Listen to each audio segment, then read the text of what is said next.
ሰላም እንዴት ናችሁ ቤተሰቦች? ከቢኤችቲቪ ሁላችሁም መልካም ጊዜን እያሳለፋችሁ እንደሆነ ተስፋ አድርጋለሁ።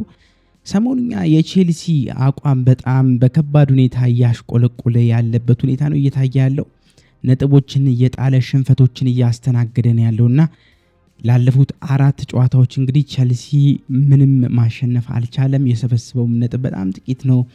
በቻምፒዮንስ ሊጉም ሽንፈት አስተናግዷል በአትላንታ።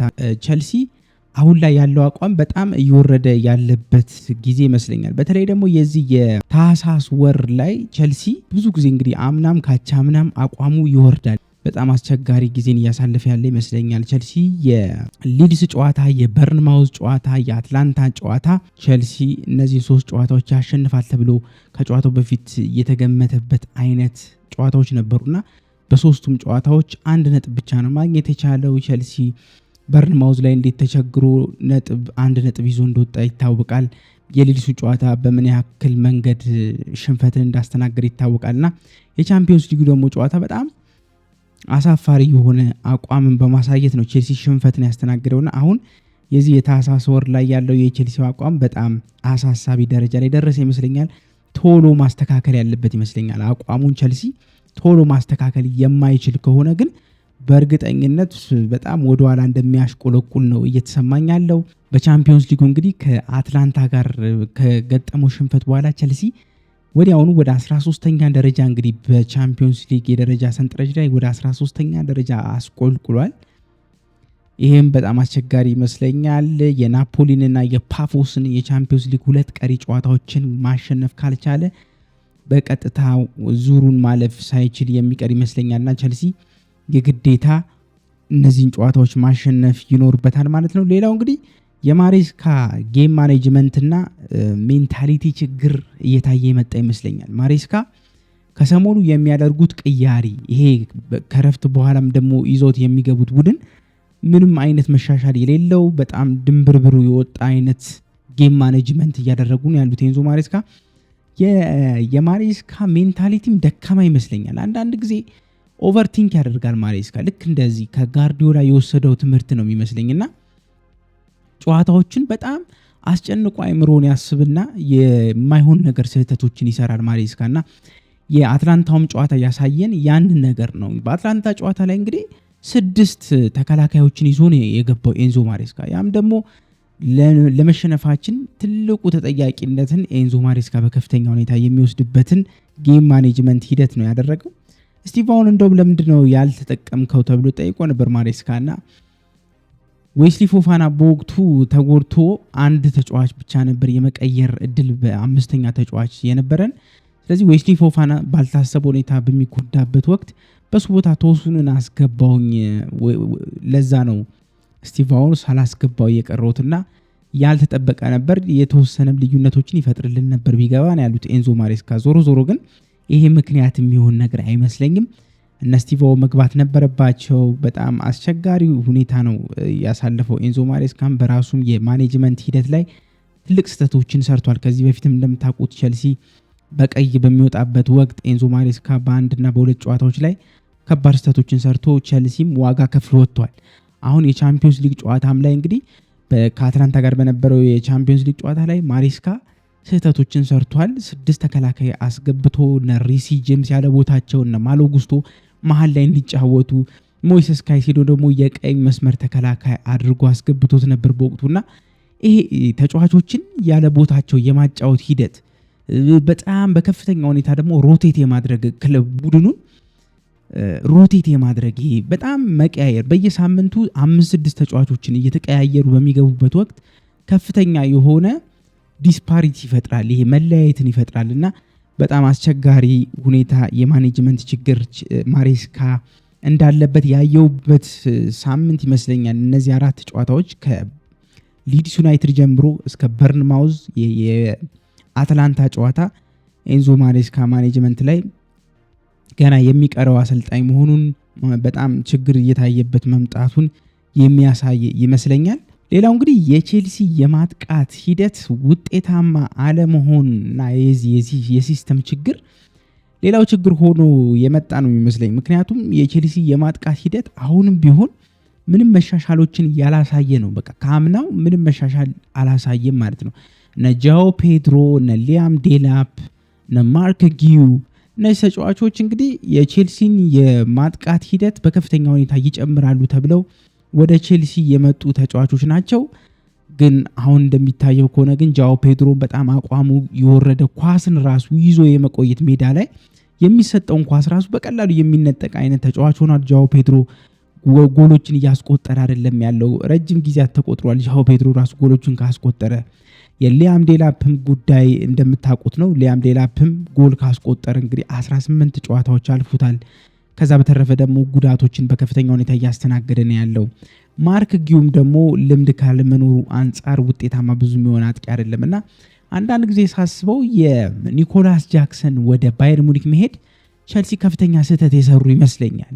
እውነት ለመናገር ኒኮላስ ጃክሰን ከጃኦ ፔድሮም ከሊያም ዴላፕም የተሻለ ጎል የማስቆጠር ችሎታ የነበረው ተጫዋች ነው በዚህ ሰዓት በምናየው ነገርና አስቸጋሪ ነው። እንደውም ሲጫወት ራሱ ኒኮላስ ጃክሰን ኳሶችን በደንብ ይዞ ፕሬስ የማድረግ ሂደቱ ከፍተኛ ነበርና ያንን እንኳን መተካት አልቻሉም እነ ጃኦ ፔድሮና ቼልሲ የፊት ለፊት ላይ የማጥቃት ሂደቱ በከፍተኛ ሁኔታ አደጋ ስር የገባ ይመስለኛል። ኤንዞ ማሬስካ ለዚህ እንግዲህ ምንም አይነት መፍትሄ የሚሆን ሲስተም እስካሁን ድረስ አላበጁለትም። በእርግጥ አሁን ኮል ፓልመር ከጉዳት ተመልሷል። አሁን የኮል ፓልመር ሂደት ምን እንደሚሆን አብረን ነው የምናየው። ምን አይነት አስተዋጽኦ ምን አይነት የማጥቃት ሂደቱ ላይ ጥሩ ነገሮችን ሊጨምር እንደሚችል በሚመጡት ሳምንታት ጨዋታዎች ላይ የምናየው ነው የሚሆነው። ሆኖም ግን እስካሁን ድረስ ግን የኤንዞ ማሬስካ በዚህ በማጥቃት ሂደት ላይ ያለውን ሲስተም በትክክል ማስቀመጥ አልቻሉ ማለት ነው። ቸልሲ ውጤታማ እየሆነ አይደለም በዚህ በማጥቃት ሂደት ላይ። ከዕለት ወደ ዕለት የሚያስቆጥረውም ጎል የቼልሲ ተጫዋቾች የሚያስቆጥሩት ጎል እያሽቆለቆለ የመጣ ይመስለኛልና ይሄ የማጥቃት ሂደቱ ላይ ያለው ሲስተም ኤንዞ ማሬስካ መፍትሄ ሊያበጅለት የሚገባ አይነት ሰዓት ላይ ያለን ነው ይመስለኝ። ሌላው እንግዲህ የኩኩሬላም እንግዲህ ሰሞንኛ አቋም በጣም አስጊ ነው። እንደምታውቁት ኩኩሬላ እውነት ለመናገር በጣም ብዙ ጨዋታዎችን ያለ እረፍት ለቼልሲ ተጫውቷል እና በሱ ቦታ ላይ እንግዲህ ኩኩሬላን እረፍት እንዲያገኝ መፍትሄ ይሰጧል ተብሎ ቸልሲ የገዛው ተጫዋች አለ። ያም ተጫዋች እንግዲህ ጃረል ሃቶ ነው። ጃረል ሃቶ ግን አሁን ሰዓት ላይ ብዙም የመሰለፍ እድሎችን እያገኘ አይደለም ያለው። በተሰለፈበት ጨዋታዎች ላይ ደግሞ ብዙ ስህተቶችን እየሰራ የነበረ ተጫዋች ነው። ዞሮ ዞሮ ግን ጊዜ የሚፈልግ አይነት ተጫዋች ነው። ጥሩ ተጫዋች ይመስለኛል ጃረል ሃቶ። የማርኮ ኮሬያ በሌለበት ጊዜያት ላይ ጥሩ የሆነ የመተካት ኩኩሬላን ተክቶ እንቅስቃሴዎችን ማድረግ የሚችል አይነት ጊዜ ከሰጠው ልምድ እያገኘ በመጣ ቁጥር ጠንካራ መሆን የሚችል የግራ መስመር ተከላካይ ይመስለኛልና ሆኖም ግን እሱ ተገዝቶ ከመጣ በኋላ ራሱ ምንም አይነት እረፍትን ማግኘት አልቻለም ማለት ነው ኩኩሬላ። በዛ አንጻር በጣም ብዙ ጨዋታዎችን በመጫወቱ ምክንያት ፌድ ያደረገ ይመስለኛል ማርኮ ኮሬያ። የተወሰነ እረፍት የሚፈልግ አይነት እንቅስቃሴዎችን ነው እያደረገ ያለውና በአትላንታ ጨዋታውም ላይ የኩኩሬላ በኩል የነበረው ክፍተት ፍንትው ብሎ ያሳይ ነበርና ኩኩሬላ ብቻውን ኳሶችን መከላከል እያቃተው ተመልክተ ነው ነበርና የገቡት የተቆጠሩት ጎሎችን በሱ በኩል መሆናቸውን ስናየው ማርኮ ኩኩሬያም እንግዲህ እረፍት የሚፈልግበት ጊዜ ላይ ደረሰ ይመስለኛል። ያለ እረፍት ብዙ ጨዋታዎችን አከናውኗል ማለት ነው። ሌላው እንግዲህ የኤቨርተን ጨዋታ እንግዲህ የዋንጫ ስሜት ያለው ጨዋታ ይሆናል ብዬ ነው የምገምተው። ምክንያቱም ቸልሲ ላለፉት 3 የፕሪሚየር ሊግ ጨዋታዎች ማሸነፍ አቅቶታል። በጣም ከባድ የሆነ ጊዜን እያሳለፈ ነው ያለው። የኤቨርተን ጨዋታ ግን በጣም ወሳኝ ይመስለኛል። በዚህ ሰዓት ላይ ቸልሲ 25 ነጥቦችን ይዟል። ማንቸስተር ዩናይትድ 25 ነጥብ ይዟል። ሊቨርፑልም እንደዛው ተቀራራቢ ቦታ ላይ ነው ያለው እና አስቶን ቪላ በጣም ርቀው ሄደዋል። ነጥብ መጣል ምንም አይነት ኤክስኪዩዝ ያለው አይመስለኝም ለቼልሲ። የሚመጣው የኤቨርተን ጨዋታ የዋንጫ ጨዋታ ነውና ቸልሲ ይህንን ጨዋታ ወጥሮ መግባት ያለበት ነው የሚመስለኝ። በጣም ከባድ የዋንጫ ስሜትን የሚያስተናግድ አይነት ፍልሚያ እናያለን ብዬ ገምታለሁ። ኤንዞ ማሬስካ ግን በጊዜ ይህንን ቡድን ማስተካከል የማይችሉ ከሆነ ወደ ቀድሞ የብቃቱ ላይ የማይመልሱት ከሆነ 4-5 ጨዋታዎች በዚሁ የሚቀጥሉ ከሆነ ቸልሲ ወደ 15ኛ 16ኛ ነው የሚያሽቆለቆለው። እንግዲህ እስከ 10 ያሉት ነጥቦች የ2 ነጥብ ልዩነት እንዳላቸው ይታወቃልና በፕሪሚየር ሊግ ላይ በጣም የተቀራረበ ነጥብ ነው በዚህ ሰዓት ላይ ያለው። ከዚህ በኋላ ነጥብ መጣል በጣም ሪስኪ ነውና የግዴታ ማሬስካ ነጥቦችን መሰብሰብ ያለበት ይመስለኛል። በጣም ብዙ ስህተቶችን እየሰራ ያለ አሰልጣኝ ነው። ማሬስካም ራሱ ከተጫዋቾቹ ጋር አንድ ላይ እየተማረ የሚሄድ አይነት ከዚህ በፊት የቻምፒዮንሺፕ አሰልጣኝ ከመሆኑ አንፃር እሱም ትምህርትን ከልምድ ጋር አንድ ላይ እያገኘ ያለ አሰልጣኝ ይመስለኛል። በሚሰራቸው ስህተቶች ነው ልምድ እያገኘ ያለ አሰልጣኝ ነው እየመሰለ እየተሰማኝ ያለውና ይህንን ስህተቶች ግን በእንግሊዝ ፕሪሚየር ሊግ ላይ ስህተት እየሰራ ትምህርቶችን እየወሰድክ ለመሄድ አፎርድ ማድረግ የሚችልበት ሁኔታ ላይ ያለ አይመስለኝም። ማሬስካ በፕሪሚየር ሊግ ላይ ብሩታል ነው በጣም እንደምታውቁት። ፕሪሚየር ሊግ አንድ ነጥብ በጣልክ ቁጥር ወደ ኋላ በጣም እያሽቆለቆልክ ወደፊት ደግሞ ተስቦ ለመምጣት ከባድ የሚሆንበት ሁኔታ ያለ ይመስለኛልና ከዛ አንፃር ማሬስካ የሚመጣውን የኤቨርተን ጨዋታ በወሳኝ ሁኔታ ማሸነፍ ያለበት ይመስለኛል። አለበለዛ ግን የማሬስካ ራሱ ጌም ማኔጅመንት፣ የተጫዋቾች ቅያሪ፣ ያስገባው ሲስተም፣ ታክቲካል ሂደት ሁሉ ጥያቄ ስር የሚገባበት ወቅት እየመጣ ይመስለኛል። ማስተካከል በቶሎ ያለበት የግድ ሰዓት ላይ ያለ ነው ይመስለኝ ማሬስካ። እናንተስ ምን ታስባላችሁ? የሰሞኑ የቼልሲ እንግዲህ አቋም በጣም አስቸጋሪ ሁኔታ ላይ ነው ያለው። በቻምፒዮንስ ሊጉም ተሸንፏል። በፕሪሚየር ሊጎቹም እንግዲህ በ3 ጨዋታዎች ነጥቦችን እየጣለ ነው ያለውና ከዛ አንፃር የማሬስካ የአሰልጣኝነት ማኔጅመንት፣ የቼልሲ ደግሞ የቡድኑ አቋም፣ የተጫዋቾች ያለ ቦታቸው ያለ ፖዚሽናቸው የመጫወት ሂደት ምን አይነት ተጽዕኖ እየፈጠረ ይመስላችኋል? ያላችሁን አስተያየት በኮመንት ላይ ማስቀመጥ ትችላላችሁ። ለቻናሉ አዲስ የሆናችሁ ሰብስክራይብ ማድረጋችሁን እንዳትረሱ። የደውል ምልክቷን ተጫኑ፣ ላይክ አድርጉት፣ ሼር አድርጉት። መልካም ጊዜ ለሁላችሁም እንዲሆንላችሁ እመኛለሁ። ቻው